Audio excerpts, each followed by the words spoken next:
That's right. Good morning, everybody, and welcome to the special Football Friday edition of the Uninformed Fan. We're happy to see everybody here today, ready to break down a little football talk and, well, basically just talk shit. Jeffrey, got the creamsicles on, looking good, ready for a little start of the NFL season for your Bush League Bucks? Yeah, I'm not a little nervous about Sunday, but we'll get into that a little bit later. It's okay. Absolutely, we will. Well, let's get into it because we got a lot to talk about here. We got a little bit of recap from our big game last night between the Philadelphia Eagles and the Dallas Cowboys. And we also have some bigger news also in the world. And Jeffrey, I know that it's probably a really sad day for you today. And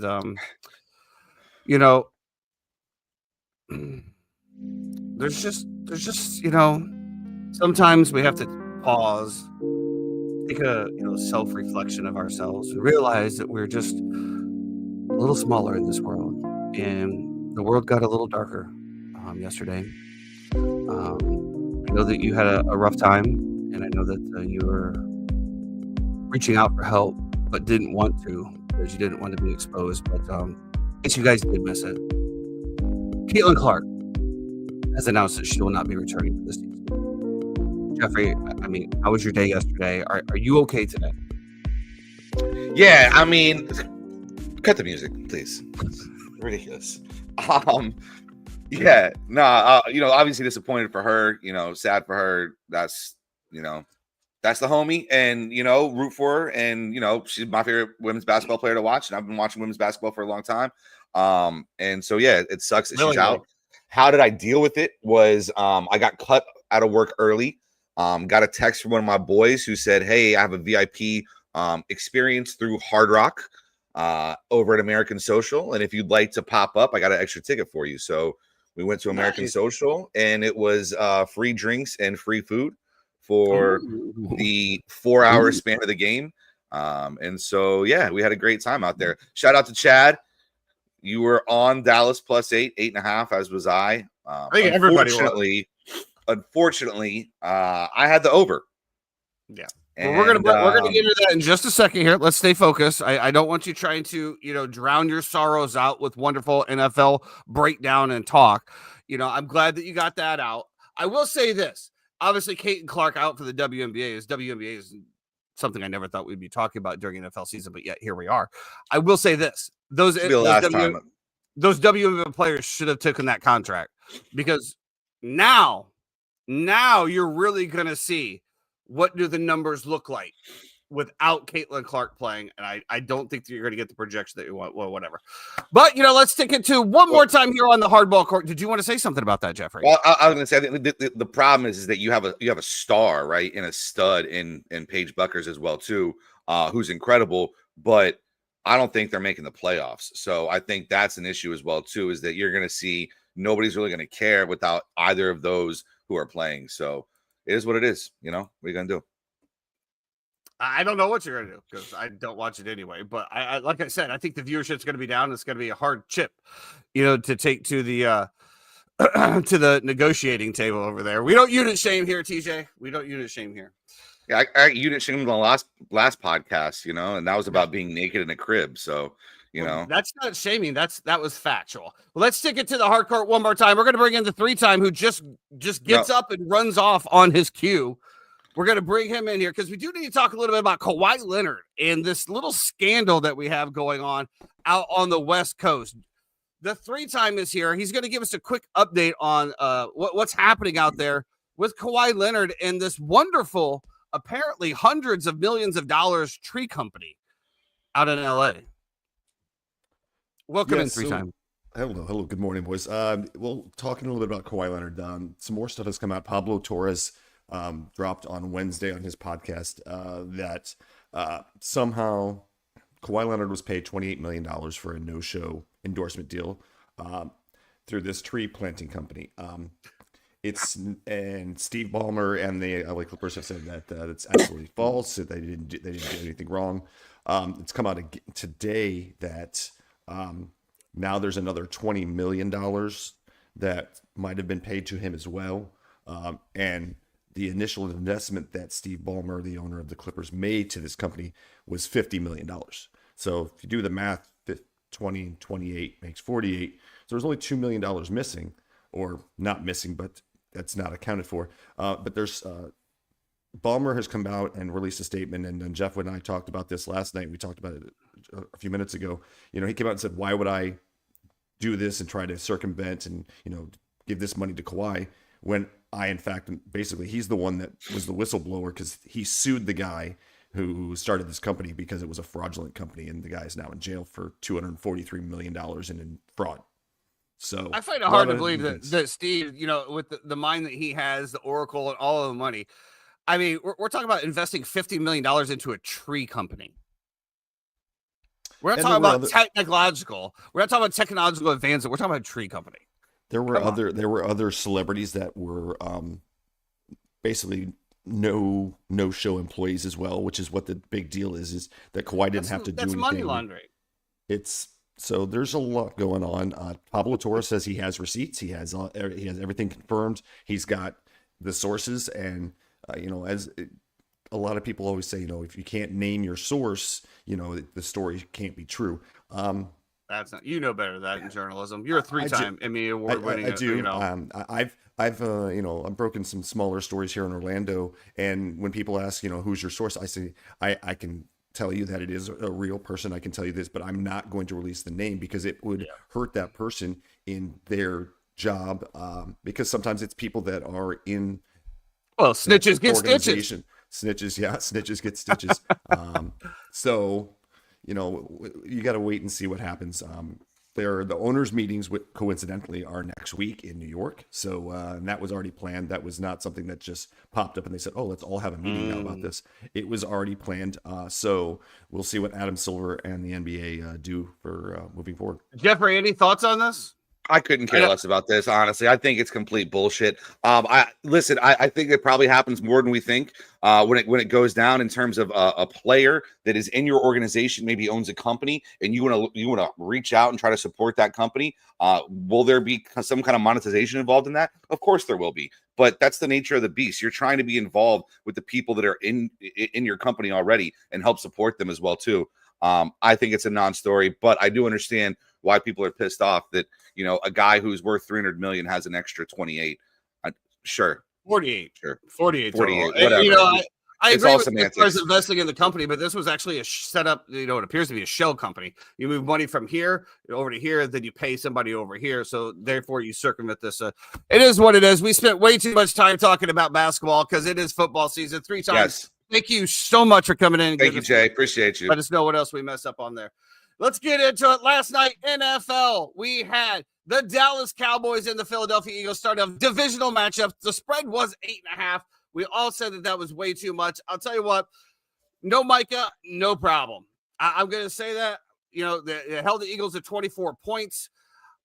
There were some issues with Jalen Hurts in the run. I think both quarterbacks played absolutely phenomenal last night. Jalen Hurts, damn near perfect. Dak Prescott looked as healthy as he ever has, in my opinion. He was running around the field, dropping dimes. CeeDee Lamb. Woo, buddy. You want that big contract? You got that big contract, and you fumbled the bag. Yeah. Good times. Go ahead, Jeffrey. Let's hear it. No, I mean, so, like I said, we definitely had the, the plus 8.5. We also had the over 47.5. And it's kind of crazy. There's this stat, in NFL games over the past 20 years where the total was less than 50 that saw 40 points or more scored in the first half. The overs went 172-1. That number is now 172-2. Really, unfortunately, obviously, CeeDee Lamb, a couple really bad drops. He'll probably say so himself.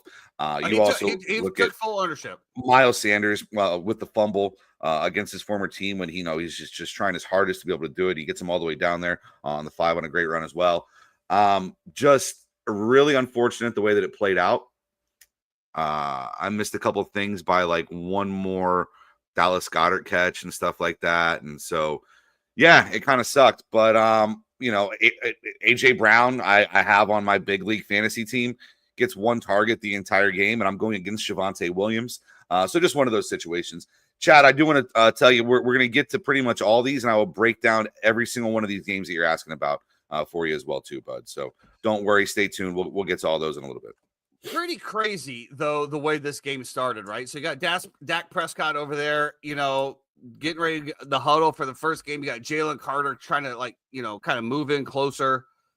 Dak looks at him, apparently spits over his lineman's shoulders. Obviously, was not near him, but it did look like the insinuation was, I'm spitting at you. Jalen Carter comes up and then just straight spits on him, which is a misdemeanor assault, by the way. You can actually be arrested for that. Of course, we don't do that in the NFL because we let things slide. Jalen Carter thrown out immediately. And I think that really helped the Dallas run game. Yeah, for sure. Obviously the Bears get, crapped on for passing on Jalen Carter, but these were some of the reasons I think, it's just, he's a young kid though. He's going to get through it. He's going to learn. He's still his third season, maybe second season. He's going to be fine. But yeah, I mean, handcuffing the Eagles just like that right off the rip. And then for them to still, be able to do it. I mean, if you're an Eagles fan, I think you come out of this feeling good. But honestly, if you're a Cowboy fan, I think you come out of this feeling good. Your offense looked great. Your defense didn't look any shittier than it did last year without Micah Parsons. You gave up 2 big runs to Jalen Hurts. It was tough to put a spy on him. You didn't have that quite edge rush pressers, but the first game of the season, I don't think if you're a Dallas Cowboys fan, I don't think you come out of there with your head hanging low. I think that you come in with the team that is obviously predicted to be the best roster in the NFL. You lost by 4 points, but you had the chance to do it. And a couple of big plays dropped, like you said, the fumble, CeeDee Lamb. The last one, where you're like Supermaning out. That's tough catch, bro. Yeah. But the two before that, where the one dime just dropped right, like, yeah, I mean, you're the number one receiver. You wanted the money, you got it. And, you know, I'm not saying that those plays costed the Dallas Cowboys a football game because it's a team effort, but I still think you come out of this. I think you come out of this, bro. I think if you're a Cowboys fan, say, we're okay, man. We're okay. We took the defending champs all the way down to the line. We still had a chance. We failed on that one. But I think you got good building blocks to go on moving forward. Yeah, I agree. I thought their line performed pretty well, keeping Dak upright. I mean, you know, Dak getting out of the Jordan Davis pause on that one play where he, you know, rolls out and gets away from it, I thought was really good as well, too. You know, I was saying this, obviously, the delay kind of breaks everything up, right? And the delay makes it where you lose all the momentum. But I was saying this, too. Could you imagine you're a Cowboy fan? And you're like, I'm going to go to the Eagles game. And I already know that I'm going to be in hostile territory and I'm going to be getting shit the entire game. And now you have a 1 hour delay where you have to go sit under the underbelly of the stadium with all the Eagles fans. Nightmare fuel, bro. The good thing was, though, is the delay came before the end of the third quarter. So alcohol service continued. Right. Well, and I was sitting there thinking about that where I was like, there's a delay. There's no rain. They're really just going to capitalize on these bar tabs that people are having right now. Bro, you know that those Philadelphia fans have been tailgating since noon or whenever the parking lot opened. Yeah. One guy, I was listening to one guy. He's like, oh, you know, I got my Jack Honey. I got 2 bottles of that just for shots. You know, you come by, we'll do a beer and a shot. They're like, what time are you going to start tailgating? He's like, probably 10 a.m. He's like, I don't work the next day. I don't care. I'm like, okay. Yeah. Jesus. You know, obviously we talked about, you know, we said here, A.J. Brown, only 1 target, you know, he's going to get 10 targets. You know, this is just one of the things that when I looked at fantasy draft and, you know, between Devontae Smith, you know, A.J. Brown, it's kind of like, you know, a lot of these other teams that are being built, there's just so many weapons and they didn't need to. I mean, when you got Saquon Barkley doing as well as he did, now he didn't have the most stellar game, but he got it done when it mattered. The dump offs were working perfect. Dallas Goedert on the crosses were, you know, and then Jalen Hurts his legs. There's just so many weapons. It's very hard for some of these guys, you know, to be a true number one. And, you know, I think we saw that today. I will say this. I'm very curious of, was there an interview after the game with A.J. Brown? Because we've seen it before where A.J. Brown's like, you know, I need my touches. Now he's won a Super Bowl. He's gotten paid. Does he still have the same mentality? Or is he just like, hey, as long as we win, we win? Because I think you'd be pretty happy that if you're an Eagles fan. Do you think that if you were A.J. Brown, you would want touches? Well, of course I would want touches, but at the end of the game, I want to win Super Bowls. Like I said, you've already got the big contract. There's nobody in this league that thinks A.J. Brown is a slouch receiver. So at the end of the day, you've already got the big contract. You've got the Super Bowl. I want Super Bowls, man. As long as my team wins, I could care less. I want both. But I guess I'm just such an unselfish player that, like, you want me on that team, right? You need me on that team. That's why. I guess so. Well, we do have more football coming in tonight, coming from Jeffrey's home country. Not my home country. Brazil, Jeff's home country. Home country, for sure. Jeff's secondary country, in-law country from Brazil. As Dominic Toretto used to say, the Chiefs are heading into the Chargers. -3.5 is the Chiefs. This is going to be a very interesting game here. You got Jim Harbaugh going against Andy Reid. You got the Chiefs bouncing back. No Rashid Rice. I think Hollywood Brown steps it up. I think Travis Kelce's back this year. You know, you mentioned that, I think, at the fantasy draft about how, you know, his head is in a right place this time now. He's getting married. He's, you know, start whatever.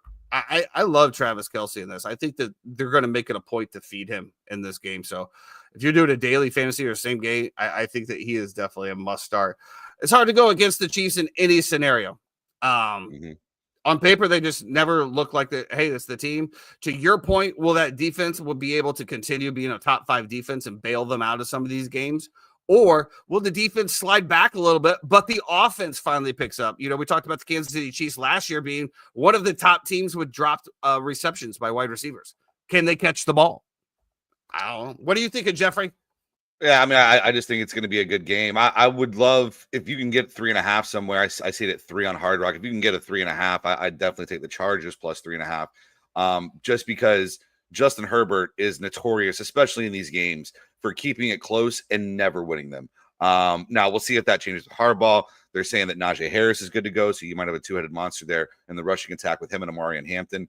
I don't know. I got a lot of questions, and this is a tough one. Like, obviously, I think the Chiefs will win, but I definitely think that it'll be a really close game, divisional game, and I think that the Chargers definitely have a chance to cover. Kansas City is 14-0 straight up last 14 games, 4-10 against the spread in the last 14 games. Chargers 9-3 against the spread in their last 12, and 8-4 straight up.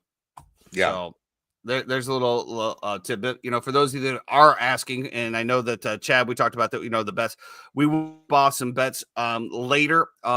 Saturday, Sunday, it's probably, Saturday evening, probably we'll release our bets. So make sure that you're following socials. We're just going to put out a few top bets. And then, of course, our survivor picks that we're going to be looking at for the year as well. I think it's going to be a great game. I mean, we're talking about Jim Harbaugh. Let's see. It's Omari Hampton back there now, correct? That's the starter for the Chargers this year. Omari Hampton came out of North Carolina. Really good, kind of do it all, 3-down back. We got some new pieces in there. Obviously, Keenan Allen going home. We'll see what happens there with the reunion. If we saw anything from him last year, you can see that he can still be productive. He was one of Caleb Williams' favorite targets. Puka Nacua, I don't know if Puka's going to have the best of seasons like he had last year, even though I took him. Puka Nacua plays for the Rams. Oh yeah, I apologize. Who am I thinking of? Who's your Lad other McConkey? Lad McConkey. Mm-hmm. Lad McConkey. Same with Puka though. The same thing. I think those guys might have a little bit of regress here. But I will tell you with Lad McConkey and Keenan Allen coming over to the Chargers, I do think that helps him. It's just who's going to get who. Obviously, Keenan Allen's going to be the throw up balls. So we'll see what happens. I think it's going to be a great game, and I think that's all we can want out of Week 1. Correct? I'm sorry. That's all we can want out of Week 1 is a good game. Yes, and I think. Excuse me. Bless me. Bless you. Also, 3-time coming in with something. The Chiefs have won 17 straight one-possession games. It's an NFL record. Will they keep the streak going? I completely agree with Chad here when he says 3 is the key number in this game. Mahomes over 3 covers at a low rate, but under 3, we're a dog. He's an auto bet. I 100% agree with him. 100% agree. So I think, yes, 3 is the key number here. It's at 3 right now on Hard Rock Bet. If I was going on Hard Rock Bet, I would take the +3. If it goes to 3.5, I would definitely take Chargers +3.5. But I still think the Chiefs will win the game somehow at the very end. I would have to imagine that the betting public will push that to 3.5 by game time. I'm sure it'll move a little bit. Absolutely.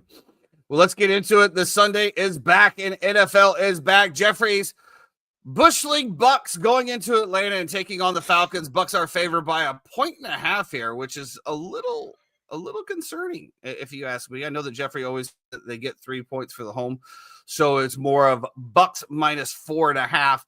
No Chris Godwin, obviously, won't be back till Week 5, but we do have the rookie coming in that took Kyle's number as number 2. I won't even try to pronounce his name today because I don't have it in front of me, and I don't want Hooked on Phonics on my reels later. But I think that guy. Bucky Irving, we still got Rashad White, K. Dotton. Baker didn't play at all during preseason, no? They didn't play at all, correct? No Mike Evans all preseason, no Baker Mayfield all preseason. I don't think they played a snap. Well, you can say that doesn't matter, but we've also seen, as I've said numerous times before, it turns out, the first 3 to 4 weeks are the preseason for these starters, so they're a little rusty. That's all I'm saying. You can say that they're not, and obviously Mike Evans has been around forever. First ballot, future Hall of Famer, no questions asked. I'm not denying his abilities. I'm just saying sometimes the synergy doesn't just pick up right where it's off. Then we have Michael Penix in the Falcons. On the other side, Drake London poised for a big season. Is this the year that Kyle Pitts comes back out? Obviously, all the focus is going to be on Bijan Robinson. I would expect Todd Bowles to have that covered, and that would be his first shutdown going into this game. So I think that you really got to watch out for Drake London and Darnell Mooney if you're the Bucs secondary, which I think you said the secondary might be a little bit suspect. But once again, we're starting off with a divisional game and 2 teams that absolutely hate each other. It's going to be a grinder. Yeah, if I was going to bet this game, I would not bet the Bucs. I would be taking the Falcons. It just feels like this is a spot where, we talked about like even Florida State, Alabama, right? Like a hungry dog wants to go out and eat. It feels like the Falcons are much more hungry right now. It's at home. It's in Atlanta. It's opening week. It just feels like there's going to be, a storm of brewing up there. I loved when they grabbed Penix because I thought he was one of my favorite throwers in the drafts as well too. And now we'll see kind of how that projects forward. I do really like what they've done on the offense as well with all the weapons that they have around him.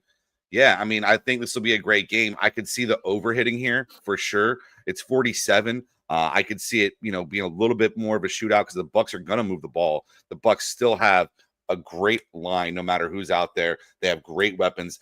They have Baker Mayfield as well. So yeah, I mean, I would take the over and probably the +2 that you're getting here on a home divisional dog. We always say, right, home divisional dogs are one of our favorite things to bet. This is another situation. Same thing. Especially week 1. We talked about that on the last show. Week 1 is the time where the dogs thrive.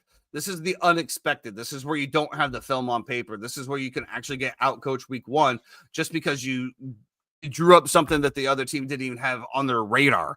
So yeah, I definitely to your point though, I would not even touch this game either way. I don't know what we're going to get out of that Atlanta Falcons defense. And honestly, I don't know what we're going to get out of that Tampa Bay Bucs defense that got a little exposed last year, especially against the Commanders during the playoffs. I disagree with that. I don't think we were exposed against the Commanders. I think it's really tough to be able to guard Jaden Daniels when he's bludgeoning you 3 and 4 yards at a time. We saw Jalen Hurts do the exact same thing last night. I literally turned to Ian as we're watching. I go, this game is going to end. It's going to be 3rd down. Jalen Hurts going to run for a first down. The game's going to be over. Exactly. Michael Penix Jr. is going to do the same thing. I mean, he's a mobile quarterback. He's not a mobile quarterback. He's a pocket passer. He's had ACL repairs on both knees. He's had ACL repairs on both knees. He's not a guy who runs around. Can he run if needed? Is he a tree like Kirk Cousins?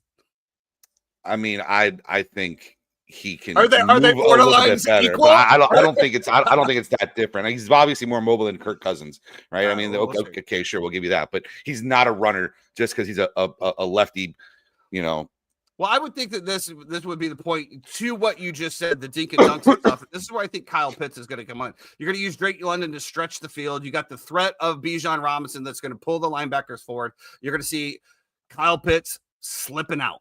You're going to see Darnell Mooney slipping out, hitting those crosses. I think those two guys have a good game. We'll see.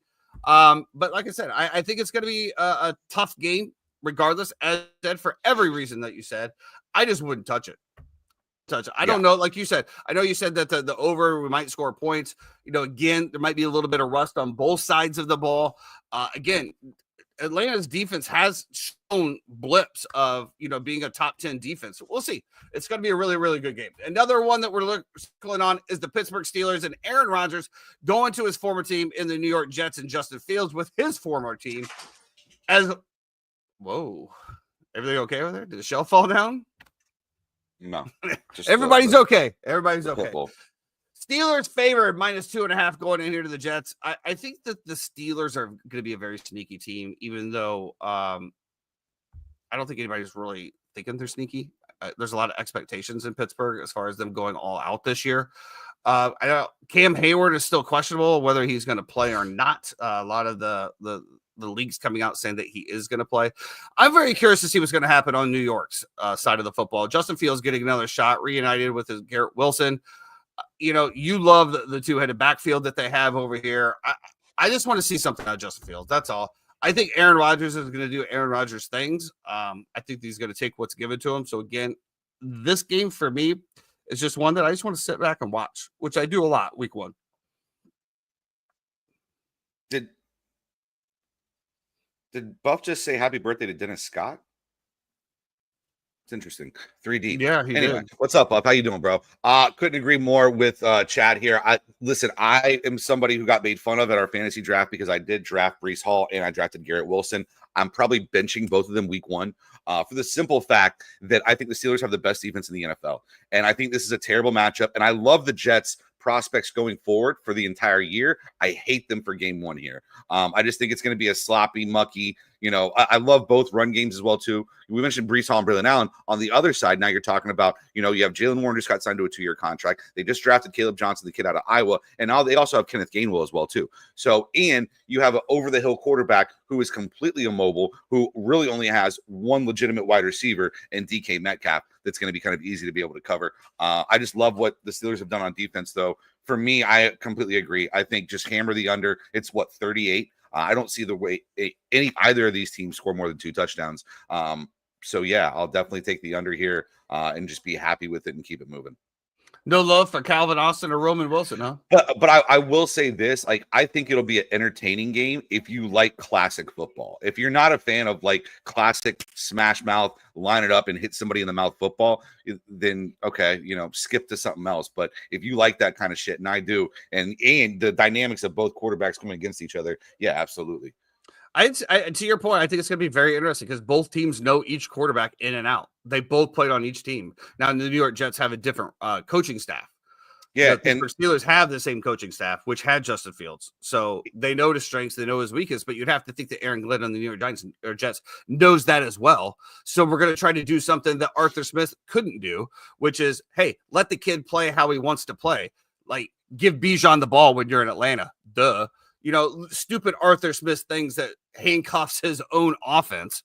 I can't wait. I think it's going to be a ground and pound game, just as you said. I think the Jets are going to just try to run it all over the Steelers, and I think you're going to see a lot of dink and dunks, and you might see that one flash on a deep pass to DK or Garrett Wilson. But to the most part, I think you're going to see a lot of fantasy numbers that you saw come out of last night's game.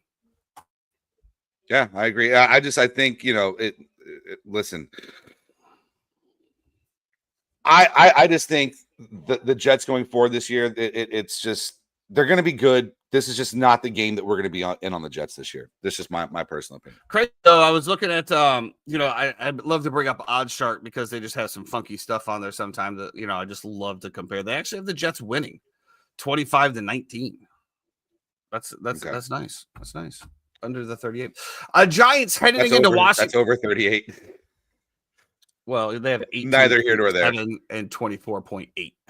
So, yeah, barely. The Giants heading into the Washington Commanders. I think this is the sneaky game. I think that we differed a little bit on this one in regards to the Commanders, but this is the one that I really feel like these are the games, especially at 5.5. I love the Giants plus 5.5 here. I think that the Commanders have a small regression, not huge, but it's very hard to replicate that as we see it out of CJ Stroud going into that second year after that monster year.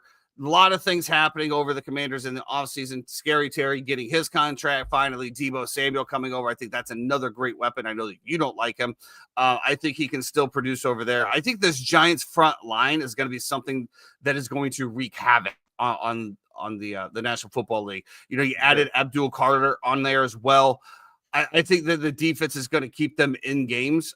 We'll see what happens. I mean, the biggest question for me is how long do the Giants actually keep Russell Wilson as the starter? I think his time is limited. He has to go up. Mr. Unlimited is limited.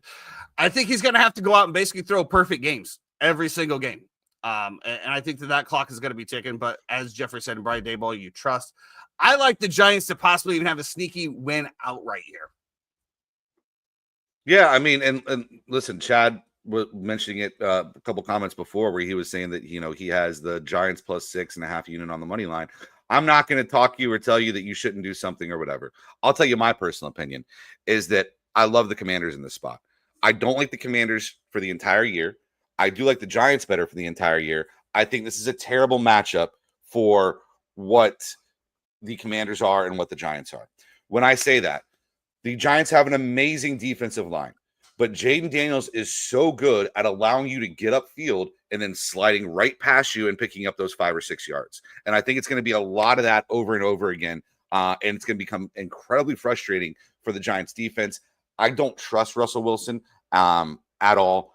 I don't understand why he's the quarterback. If you had Jackson Dart or Jameis Winston, I would be all in on Malik Neighbors. I'd be all in on this offense. I would love the Giants, but at Russell Wilson, I'm not, and I'm out. So just my personal opinion, I think Jaden's going to be able to run a lot, and he's so good and so slippery in those situations, and he allows you to kind of play yourself by getting all the way upfield and sliding right past you. So I will take – I know this line has dropped incredibly as well, too. It's all the way down to 5 now. I believe I could see it getting hammered down even to 4.5 because I know a lot of people are out on the Commanders in general, just like I am.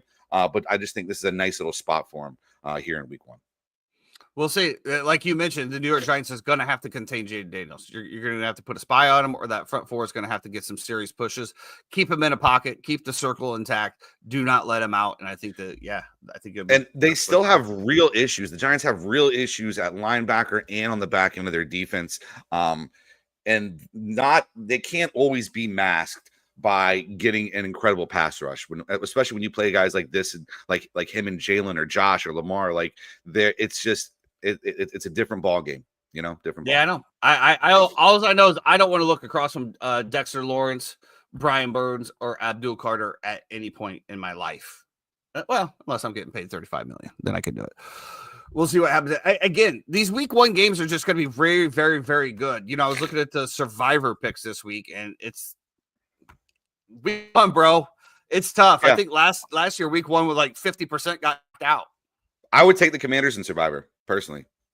Yeah, I don't know about that. Moving into the Battle of Cleveland, the Bengals are headed to the Cleveland Browns -5.5. We have a fired up Joe Burrow heading into the season. We have a Joe Burrow that we saw play numerous preseason games, preseason snaps, quarters. We saw him running for his life. We saw him scrambling. We saw him taking hard sacks, jumping up. I apologize. And I tell you what, he looks fired up, man. And I am so glad I drafted that quarterback. I know I drafted him pretty high, but man alive, I think that Bengals offense is going to be absolutely stellar, which we all knew about. We just need to know about the defense. Obviously, Hendrickson is coming back. We're going to give you a $10 million bonus. Okay. So that helps, but he also didn't practice all offseason. And again, it is what it is, but there's something about having the team synergy with the rest of your linemen. I think 5.5 is still a lot for the Cincinnati Bengals with that defense. Joe Flacco is obviously a serviceable veteran. The backfield is what it is. You got Jerry Jeudy out there. I think that the Browns can hang with them. And to your point, we talked about these teams that are going into week 1 just fired up. The Falcons, the Giants. You can add the Browns to that list as well. They have just been getting shit on all year long. I think they're going to come out on fire. I absolutely love the Browns here. It's my favorite play of the week, without a doubt. I'll have them on the money line and a couple round robin parlays that I have as well too. I think it's just one of those situations where the discrepancy is so large between the Cleveland defensive line and the Cincinnati offensive line. And when you have a guy like Myles Garrett who's just going to be able to wreak havoc, I can tell you, cool, Joe Burrow's fired up, he's ready to go, blah, blah, blah, blah. Awesome. I could care less when you are going to get absolutely destroyed on that offensive line. They did nothing to address it. Their defense is still super suspect. You're going to give me a veteran Joe Flacco going with Kevin Stefanski. And, listen, Jerry Jeudy can get open. Jerome Ford is a very serviceable running back until they get Keyshawn Judkins back. I also like the kid Dylan Sampson they have as well, too, in the backfield as well. I think it's just interesting, right? We talk about home divisional dogs. Week 1, they're 77% against the spread. I think Burrow is 1-4 straight up in his past 5 season openers. So yeah, he's terrible. Give me, and I understand they're trying to do stuff to mitigate this. Just, I don't care that you played an extra half in preseason to be able to be better in week 1s through 4 out there. It just seems asinine to me. And I know they're trying to pull out all the stops they can. It's going to take them a few years until they build this line back up and until they get better on defense. I don't know what they're doing as far as their GM. Shamar Stewart, the kid that they drafted as well, too, was a super suspect draft as well. So for me, I really like Flacco and Stefanski in Cleveland at home here. Give me them all day. Yeah, I agree with you, and I agree that the Browns defense is going to be something good, but you got so many weapons, dude, in Cincinnati. So many weapons. Chase Brown, Jamar Chase, T. Higgins, Andrea. Go ahead. I want to hear this. Iosivas. Yeah? Yeah, Jeremy? Iosivas? No. All right, I'm getting a thumbs up, so it must be good. And Gesicki is no slouch either, right? I think that when you look at the Bengals offense, you have to play with what you got, right? So when we talked about this with the Bears numerous times with Justin Fields, Caleb Williams getting pressured all of the time, 50 sacks, 60 sacks, and designing a play route. You have enough offensive minds in there that you should have somebody open within 2 seconds. I don't care if it's 3 yards down the field. Outside of Chase Brown also rushing for 2 to 3 yards. I will take 3 plays of 3 yards every single time. Well, 3.3 yards. Yeah, I will. Yeah, I'll take those 3 yards. 3.3 is 9.9. Yeah, we'll just give it the extra inch and we'll go with first down. You only need 1 to get over that. I think that there's just so many opportunities between crossing routes, curl routes, putting, T. Higgins on an island by himself, doing a comeback, 5 yards out. I just feel like there's just too many offensive weapons, and they're going to have to put up 40 points a game probably to have any shot at beating a team that has a decent offense. Because as we saw throughout the entire preseason last year, that defense is probably the worst in the league. And to your point, yeah, they didn't do anything on the offensive line either. We saw Joe Burrow preseason rushing for his lives off, second and third strings. And we thought, or at least I said, I go, is this really the Bengals starting O-line? And if it's not, what the hell is the coach doing putting Joe Burrow out there without his starters trying to protect him? I still think that the Cincinnati Bengals are coming out absolutely loaded. Joe Burrow, Jamar Chase, T. Higgins, Chase Brown absolutely know what their defense is. They know what they're going to have to do. They came out, they decided, hey, to your point, what you said, we're not going to come out and lay turds the first 4 weeks again. We're not going to come out and sit on the toilet while we warm up for the first 4 weeks. We're going to get in preseason. We're going to get some reps in, and we're going to come out guns blazing. That's what I see. Again, I think 5.5 or 5, as we talked about, is too much because it could come down to an Evan McPherson field goal to win this game. But I just love anybody on the Browns to put up just numerous points, bro. Just numerous fantasy points. I love it. Just a few things I want to address here. I don't think Burrow will ever demand a trade. I think they kowtowed to him by giving him his 2 best friends, literally, in T. Higgins and Jamar Chase. Those 3 will be together for as long as they can be, in my opinion. I think it's more of an abject failure. You're correct by the scouting department. They haven't built this defense through the draft. They haven't built the offensive line through the draft, and they're doing absolutely nothing in free agency to go get anybody. So I just think it's an abject failure by the organization itself. But I do think those 3 will stay together, because if those 3 stay together, they're going to be Hall of Famers no matter what. No matter if they win a Super Bowl or not, their numbers will speak for themselves. So I do disagree with that Burrow will ask for a trade.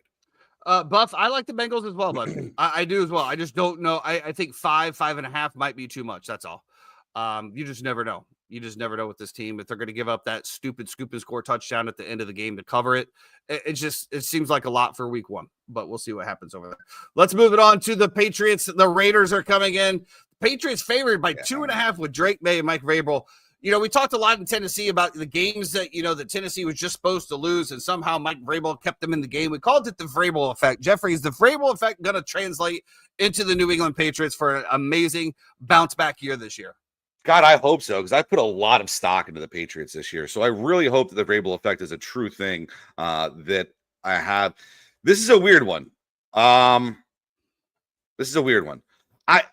Listen, we always say, right, West Coast teams going East Coast. That used to always be a thing. It hasn't really been that much of a thing anymore. 2.5 just seems too baity, right? Like, I'm not in on the Raiders, but the line is just super suspect to me. And so because of it, I won't touch it. Like, I would think that if you wanted, like, you would see the Patriots at 3.5, 4, something like that. But the fact that it's 2.5, just my spidey senses are tingling. Vegas knows something that I don't know. And while I do love the Patriots this year, and I think they have a chance in that division if things fall into place, I'm still, it's just, I don't know. Maybe I have a bad read on it. I'll tell you this. I'll tell you this. Here's my take on it. Is I think that the New England Patriots, we know what the New England Patriots are, right? We know who's there. We know what's up. We've seen Drake, but we don't know shit about the Las Vegas Raiders. Yeah, we don't know anything. We got Pete Carroll coming in, who is like 90 years old, but yet runs up and down the field like he's 25. Like the man is just a ball of energy, just chomping up pieces of gum throughout the day. Give him the bubble gum, the bubble chew, whatever it is. Get him some big league chew. That's what I want to see. You bring in Geno Smith, all right? Jacoby Myers puts up his first 1,000-yard receiving last year after the departure of Devontae Adams, right? You have Brock Bowers, who is arguably one of not only the best tight end, but, could be a top 10 overall receiver, 5, maybe, who knows? You got Ashton Genty coming in, who obviously has huge expectations behind. And like I said, Geno Smith is a serviceable quarterback. I think that's why you're seeing the line here right there, because nobody knows what's going to happen. Nobody really saw it in the preseason. Nobody really saw it. I mean, you had Aiden O'Connell back there throwing to Jacoby Myers to get him the 1,000. You had Gardner Minshew in there at a certain point. It was an absolute disaster last year for the Las Vegas Raiders. I think Pete Carroll brings in a lot of stability on that team, and I think you're going to see a very, very sneaky.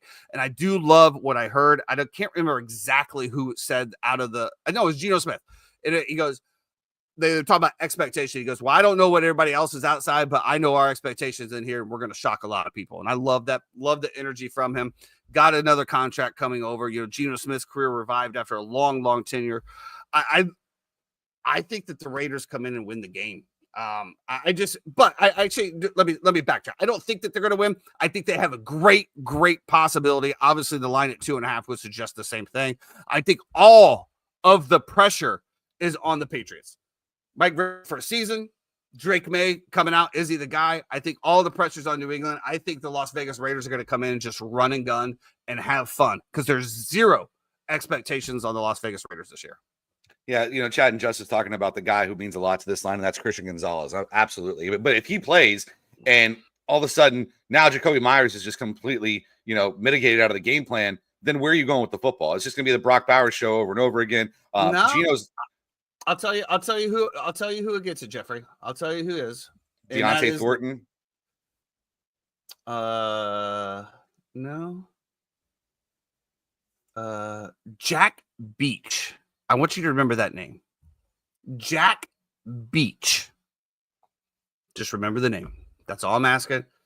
Come Monday, we're either going to be talking about Jack Beach in a great way, or we're going to be talking about Jack Beach as who?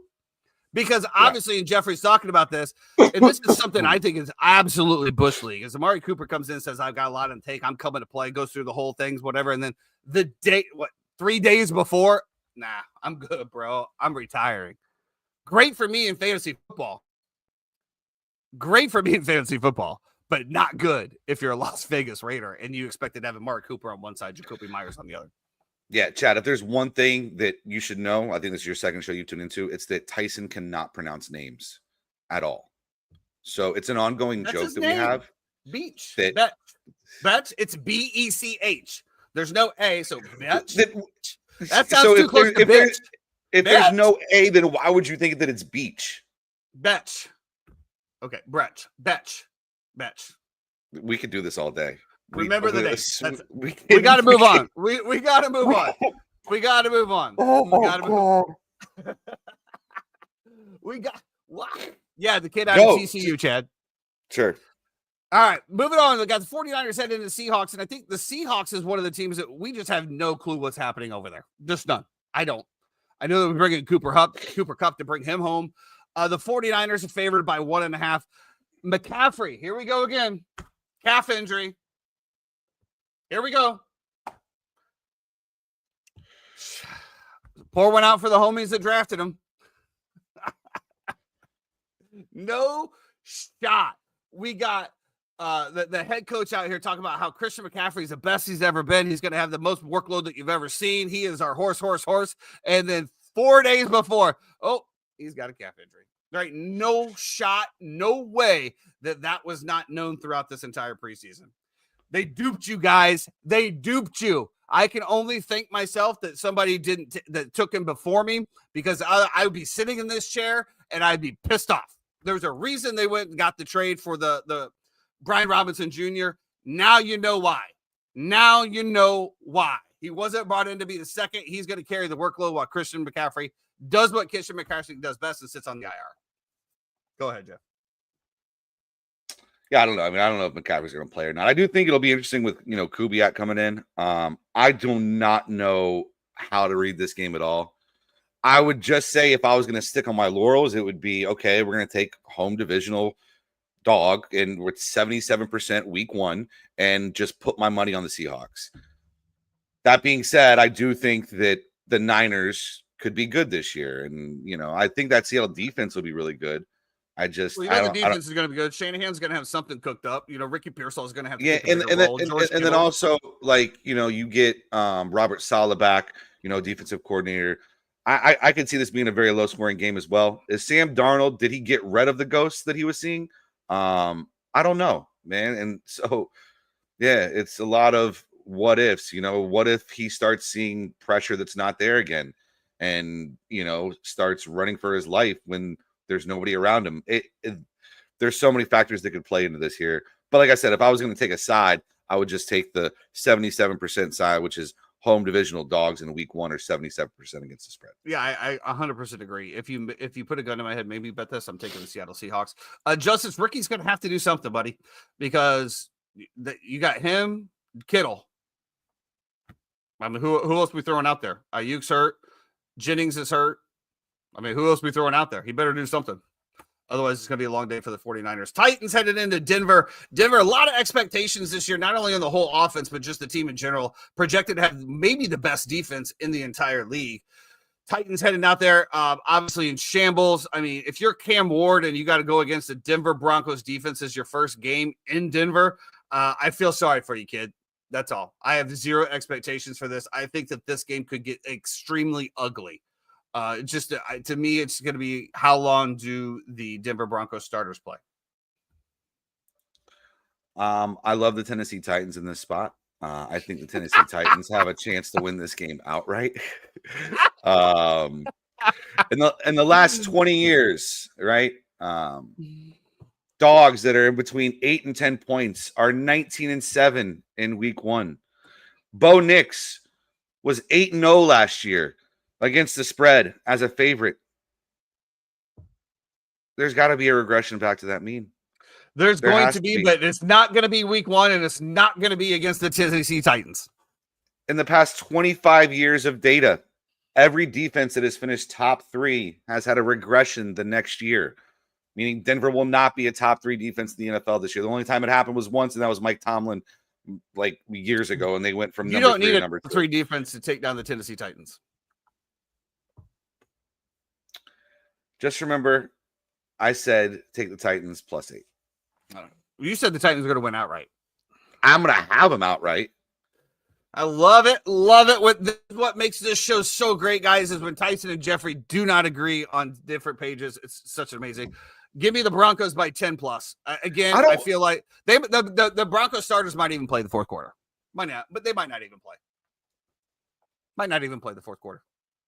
I'm not a Bo Nix person personally. I think maybe it's great with Sean Payton, but I'm way overrated. I don't like watch Bo Nix and think like that's a really good quarterback. I can't believe he just made that throw on the run with his body. Oh, I've seen a few of those. Yeah, I've seen a few of those throws. Okay. Yeah, he's definitely had a few of the throws, but he's not going to jump off your page. Let's keep this train running. We got a big divisional matchup in the NFC North. The Lions are headed into the Packers. Packers now one of the favorites to win the Super Bowl, right along with the Lions after the Micah Parsons trade. This is just another one that to me is just going to be such a great game to watch. We're going to look and see what Dan Campbell has going on with this offense now that Ben Johnson has left. We're going to see what if or how Micah Parsons used. Is he going to get an injection to play? What kind of packages are they going to have for Micah Parsons? I don't think he's going to be able to play the entire game. We'll see. Are Green Bay's receivers going to show up? Is Matthew Golden the golden ticket for the Green Bay Packers to send them to the playoffs? Can Love transcend? Watching a lot of the Packers last year, I didn't think a whole lot of Justin Love. But you know what? At the end of the day, I do believe he was a top 5 quarterback in the league last year based on stats, everything else. Green Bay's offense was one of the best offense, and they also had one of the most drops. So I think this is going to be a very, very awesome to watch. It could end up being a shootout. The total is 47. What are you laughing at, Jeffrey? What are you laughing at? Oh, I can see that smirk. What do you like here? Let's hear. I don't like anything. You know me. I don't do a lot of week 1 plays. I just don't. Because I'm a guy that likes to see things on paper. like to see a little. I do my betting style is why I lose because I just use the eye test. That's all. A little bit of analytics, but more of the eye test, and that's why I'm a losing better. I think this will definitely probably be on my main screen in terms of a game to watch. I could see some points being scored in this game. It does seem weird how much the line moved over the Micah Parsons news when we really don't know if Micah Parsons is healthy. And so if you're moving a line a point or two in any direction because of a player, but you're not sure that player's even healthy, that seems like a little bit of overreaction. I think this game should be more of a pick 'em, in my opinion, than -2 or +2. And so then I would say you're probably getting some value on the Lions here on that side. And I could also see it steaming up a little bit more by kickoff as well. I could see this pushing to 2.5 and 3. And then as soon as it does that, you definitely have to jump on the Lions. Well, everyone's jumping on Green Bay's pole at this point. Yeah. I agree. I would take whoever has the points. If you how much of a disruptor can Aiden Hutchinson be? We've seen it before he got hurt last year. Kid's absolutely incredible. Did they do anything to really shore up that secondary? In my opinion, that secondary super underachieved last year. They weren't very good. They just lost their D coordinator to become a head coach and their OC. What do they do with two brand new coordinators? A lot of questions. Half their defense was on the IR last year. Yeah. So see, that's what I'm saying. That's why I love week 1. And to your point, I take whoever's getting the points. If you must bet a game. I just try to dial in on the ones where I think I get the most value. I think this, to your point, Jeff, is a coin toss. I really do. And why would you bet on it? Why would you bet on a coin toss? I'm at the point where I think Jordan Love could be, fantasy quarterback number 1 overall this week. And I'm at the point where he could be absolutely terrible. Yeah, I don't know what to expect. One of the games of the week, the Baltimore Ravens heading into Josh Allen and Buffalo Bills, 1.5. This is just another one that's just going to be a great game. There's no need to get horny about this either way. It's just going to be an amazing game. The over under here is 50.5. 50.5 or 51. I don't know what it is over here. That seems like a lot. That seems like a lot of points, especially with this with the Ravens defense. I think the Ravens defense has a little bit of an edge over the Buffalo Bills defense. But again, here we go. Now you have a home divisional dog in the Buffalo Bills who obviously beat them, last year. I think this is, again, it's a coin flip game. And why do we bet the coin flips? It's interesting, right? Because this game opened up, Bills were favored, and now it's completely swung the other way where now the Ravens are favored. And nothing has really happened to justify that except for people's opinions on how this season is going to play out. Well, the season can play out however it wants. We're talking one game standalone bets here. And for that reason and that reason alone, I think I would take the Bills side, especially being at home. I think I saw something. This is the last home opener ever at Orchard Park because they get their new stadium next year. So the sentimental value as well, too, of being hyped up. I think, maybe because of all the emotion, you take Baltimore the other way in the first half. But I do think the Bills will win this game overall by the end of it. Well, I definitely think the Ravens are going to come out with something to prove, especially Mark Andrews. I mean, that guy is still feeling a certain type of way about that throw in that case. He should. Well, he should. All right, that's going to do it for us for NFL. Of course, we'll talk about the Monday Night Football prediction on Monday with the Chicago Bears and the Minnesota Vikings. Jeff, I do have one question for you here for all of us fantasy people out there. I would love your expert advice.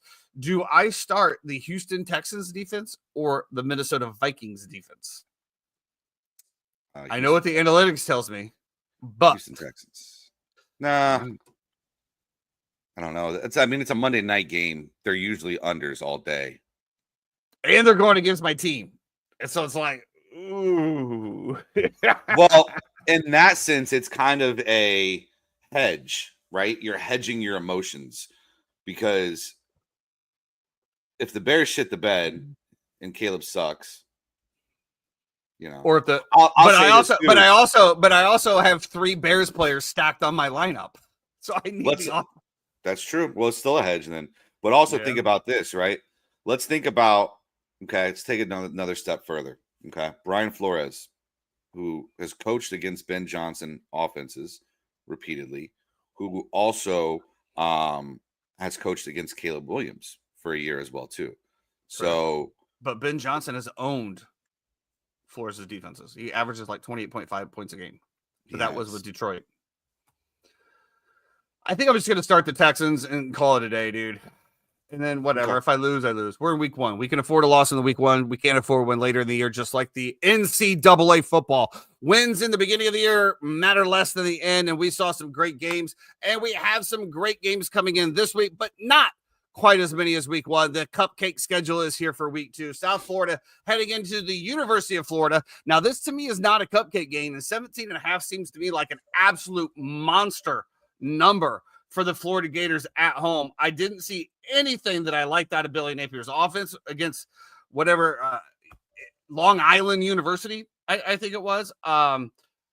If again, I don't usually bet on my own teams just simply for this reason. But 17.5 to me seems like an absolute monster number to overcome for the Florida Gators at home.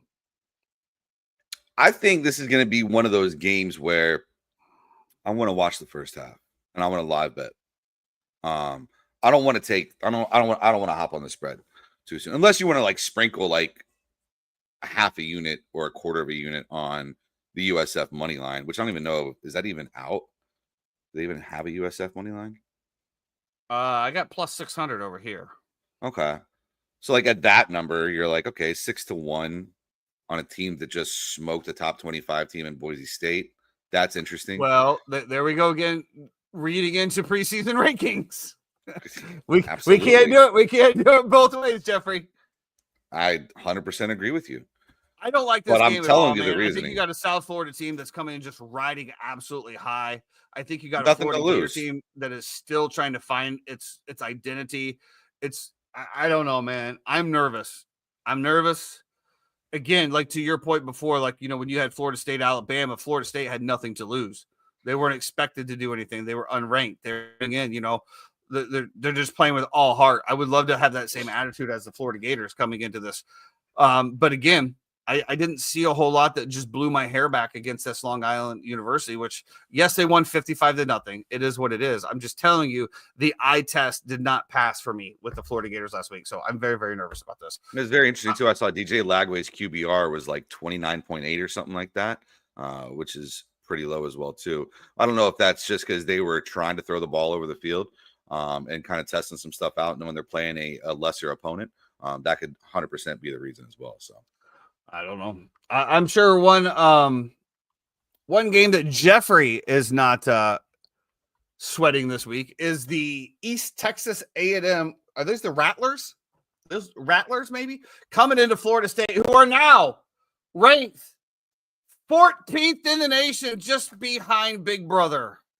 Congratulations, Jeffrey. The first time in 20 years that Miami, Florida, and FSU are all ranked in the top 15 together. So good time to be alive. Kind of interesting. You know, we've come full circle here. Yeah, I don't even think I have ACC network. So I doubt I'll be watching the game at all. Couldn't really care less. You got to work. Do you work or are you off? No, I work. I don't see. Oh, no. His QBR was 29.7. 29.7, yeah. But he also had a 194.3 passer rating. What does that scale on? 3 times? What's that passer rating scale on? I mean, that seems high. Yeah. Okay. 83.3 completion percentage. I mean, the numbers all look good. I mean, 41 long, 3 touchdowns, 15 for 18. I don't know what that QBR ranked is. I mean, when we're talking about QBR, I mean, what do we want to see in this 80s? Justice, I know that link is not going to be Stream East, so I appreciate you. That one just got shut down. What's a perfect QBR for college quarterbacks? I mean, I'm assuming perfect would be 100. No, I don't know. I think it's like 130 or something like that. No. It's not 130. I think I'm wrong. I think it's like maybe in the 70s or 80s. But perfect QB rating. NFL is 158.3. What's the I don't know if that's the same one that we use here for college. Let's see. In college. There we go. In college. is it There the isn't a single perfect passer rating in college football because the system is on a different scale and is more flexible with a maximum score of 120. Oh, I'm sorry, 1261.6. we've jumped the shark. Yeah, whatever. That makes zero sense to me. Whatever. I guess they just don't really define QBR in college football, and that's okay. 83.3%. I'll take it. Yeah. The Fighting Illini heading into the University of Duke, ranked number 11th in the nation with a 2.5-point spread. Is Duke good, Jeff? No, What Duke's are supposed we to be talking about terrible, here? but Manny Diaz can coach, and I think he'll probably get him up to play for this game. I mean, I just don't understand some of this. If this is the number 11 team in the nation, we're playing against an unranked team, and yet you're only supposed to win by a field goal. To me, that's wild. I mean, I don't disagree with you. Both teams coming in, 1-0. I mean, Duke just played Elon. I don't know what So I that guess really matters this will be a whatsoever, first but test. I guess this will be the first test for the University of Illinois on the road. Let's see what they have. I will say that I watched them on the last game, and they did look really good. Of course, they were what playing other against nobody. tests do they have besides this? Well, I mean, they play the Big Ten, right? They're going to have some tests. Indiana, no slouch. They do play USC as well. Ohio State. Did they play Ohio State? Yeah. And nobody else on their schedule is ranked. They have Ohio State at home. Indiana's not ranked? Oh, no, not right now. Wisconsin's always a tough game, especially at Wisconsin. But yeah, it's not a whole lot. The Big Ten, we talked about this, and I will give the Big Ten credit. They've definitely caught up to the SEC, if you want to call it that, or if you didn't think that they were behind them. But I would definitely will say, but the Big Ten to me just seems very, very top heavy, right? You have Ohio State, Michigan, and then who else? Well, I think that's why you're going to see Clemson and FSU go to the Big Ten too. I think that's a great move. I really do. Now, I'm not saying the bottom feeders in the SEC or anything. I mean, obviously we got Vandy and really just Vandy is our. I just don't think the SEC is a good home for Clemson and Florida State. I mean, like regionally, yeah, sure, right? Like it's a good home, but also like, why would South Carolina want Clemson there? Their biggest rival. When they already played the one game. I mean, I guess why would Florida want Florida State in? You know what I mean? Like this just to beat them twice a year. Button heads. Well, the only big game that we have in NCAA football is Michigan headed into Oklahoma. We talked about Oklahoma's gauntlet of a schedule. Oklahoma favored by 5.5 here, Jeffrey. Is that too much? Feels like a lot. I just don't know how to read Bryce Underwood. I think Oklahoma will win the game. Just because I think there's going to be some growing pains through that. But I mean, look, Michigan has the best quarterback money can buy right now. So there is that aspect, and he is mobile. But I just think Venables will try to draw something up to be able to, kind of flush the kid a little bit, I would say, because he's a veteran coach, and I don't know. For me, if you're gonna make a gun in my head, make me choose, it would be give me Oklahoma. But I'm not really interested in a lot of college football this week. I think it's a shitty week. It's definitely a letdown week after everybody plays cupcakes. It's like we just came off this high of highs for college football for the entire weekend. We had games like 4 days in a row. It was awesome.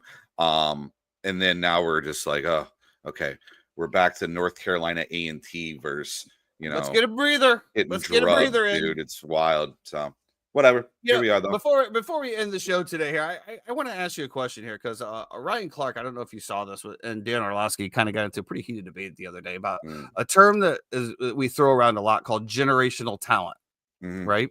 Yeah. And he obviously, they were talking about Arch Manning, right? Being able to become a generational talent. Of course, he said no. But then he threw in some other ones. Peyton Manning, Tom Brady. They are not generational talents. Jeff, how do you view generational talent? Was he right? I view Peyton Manning and Tom Brady differently when it comes to generational talent. I think if you're talking just from like a God-given talent perspective, then that's one thing, right? Like if we were to say, who's the most generational God-gifted athlete that we've ever seen in our lives, right? You would probably say Bo Jackson. You could go with, Deion Sanders. I think I'd probably have LeBron up there. I think LeBron is just like a God God gifted athlete that could play any sport, right? I'm going to swallow that. So- I'm going to give you that one. You're right. LT is a great one as well too. That was generational. So like there are dudes out there who are just built differently, right? And like so from Ryan Clark's point of view, when he's saying, like Tom Brady was not built differently, right? Peyton Manning was not built differently. But then we can move on to guys like, Andrew Luck, John Elway. These guys were moved differently for their respective times, right? Like I thought, like John Elway back in the day. You said those two, John Elway, Andrew Luck, he put in his generational talents. Yeah, I think there's also a thing of expectations as well too, right? Like Brady never had any expectations. You know what I mean? Brady didn't have expectations. I mean, Cam Newton, you could say is a generational talent, right? Like just built differently. Like okay, so let me ask you, throw the ball a mile, like So sure. when we're talking about generational talent, we're not talking about a win-loss record. We're talking about intangibles. We're talking about the build of your body, how fast you are, correct, and your abilities. Correct. We're not talking about numbers. No. So we're talking about abilities. So you could be a generational talent, aka Caleb Williams, and stink of dog shit. Correct. Absolutely. Right. So with that being said, do you feel like Arch Manning meets some of those intangibles? I do believe he said that he was 6'4", 25. He runs like a 4.3 40, something of that nature, can obviously sling the ball. Like, so where do we say a kid is a generational talent and when do we not? Or why do we even use the term? Because to me, just like we said, Jamarcus Russell, was he a generational talent? Who was the other guy that ended up going off on drugs? The number 1 overall pick. Ryan Leaf. Ryan Leaf. Was he a generational talent? Yeah, I think Ryan Leaf was like 6'6", like This like is what I'm saying. Sling the ball all over the place. But Peyton Manning was the better pick, right? Like Correct. Peyton Manning wasn't athletic, couldn't run a lick. Tom Brady, I don't want to say he's not athletic, but he's not the most fleet of foot, right? So you wouldn't consider him somebody who is like jumps off the page generational talent. Shaquille But O'Neal. it's also the term. It's the term, right? Like we're using the term, and because we're using the term, now we have to fit our mindset to be able to wrap our head around what the term is. So, like Shaquille O'Neal. Shaquille O'Neal was a generational talent. Just because of his size and his position, what he was able to do. Kobe Bryant said he would be the greatest player that the NBA's ever seen if he had any work ethic. Yeah. You can have talent, right?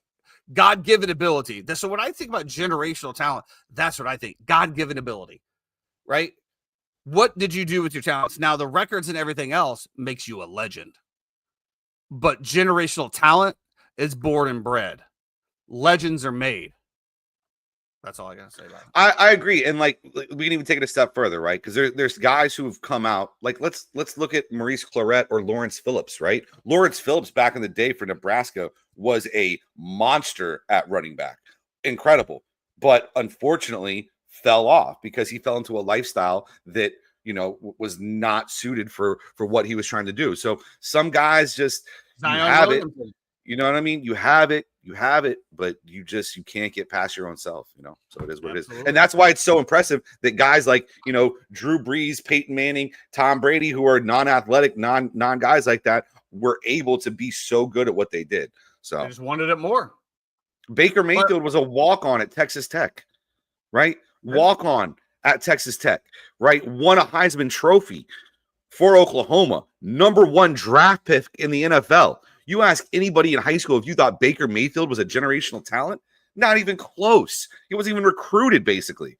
He was recruited, but T-Law has been a guy who I've been huge on, has all the tools in the world, every single tool that you can imagine, can run, can throw, can, do anything. But that's what I said. That's why I feel like, the talking heads, and then, I don't watch a whole lot of Stephen A, obviously. We both, whatever. But, he was over there talking about, Arch Manning isn't a generational talent because he hasn't done anything. And to me, again, if you're talking about records, those are legends. Generational talent does not transfer. You can have a generational talent that doesn't win a football game because of the pieces that are around him. right? We're talking about just God-given abilities. I'm glad that we're on the same page, and that's how we're going to Absolutely. end today's show. Me and Jeffrey agreeing on something to kick us one off into thing the the football entire weekend. show. That means the money is going to be flying, folks. Get those bets in. Oh, Nelly. With that being said, make sure that you're following us on TikTok. We're going to drop a bombshell of a clip today later on TikTok and Instagram. I can't wait for that. If you were here on the last show, I apologize to my family ahead of time. That's all I'm going to say. It's going to be a great clip, guys. Lord, forgive me. Make sure that you follow that one. And again, all the love on TikTok and the socials, absolutely great. Busting up the followers. The views have been off the chart. New people into the stream. Chad, love you, man. Appreciate you coming in. Justice always in here. Buff, TJ, everybody coming in. I said it on the socials. This is the most interactive sports show you're ever going to find, and it will always stay that way, where we give the armchair quarterbacks a voice. And that's what we're all about here at the Uninformed Fan. So thank you so much. Until then, if you happen to be driving over the weekend, please, for the love of God, stay out of the left-hand lane and have a look out on the socials for our picks and survivor picks that will be out by Sunday morning, we'll say. Sunday morning. Gotta watch those late lines. Until then, peace. Be great.